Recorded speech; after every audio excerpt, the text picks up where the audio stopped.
mal que me has llamado. Estaba pensando en otra cosa. Habría seguido andando hasta el mar. En el colegio me decían, Bella, ve a recoger el cerebro a objetos perdidos. Aunque a mí no me hacía tanta gracia. Entonces, ¿por qué Dios quiso que pareciera una mujer? Y que en mi interior me sintiera una mujer. Y que deseara todo aquello que desea una mujer. ¿Es por eso por lo que debo estarle agradecida? Mamá, ya sé que a veces me siento confundida.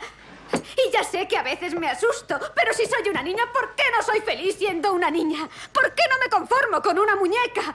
Quizás solo tenga la inteligencia de una niña, pero hay niños más listos que los mayores. He visto algunos mayores muy estúpidos y muy malos. Yo no quiero ser tu responsabilidad. Sí, que lo sé. Sé a qué cosas te refieres. Porque ya han ocurrido. Porque yo quise que pasaran. Necesitaba que alguien me abrazara y que me dijera que era guapa. Tú nunca quisiste decírmelo, mamá. Algunos incluso me dijeron que me querían. Oh, claro. Está bien, lo sé. No les creía, sé lo que buscaban. Excepto Johnny. Y pensé que por primera vez en toda mi vida quizá pudiera ser feliz. Y fue por eso que me escapé de casa y hasta le llevé los $5.000 para el restaurante.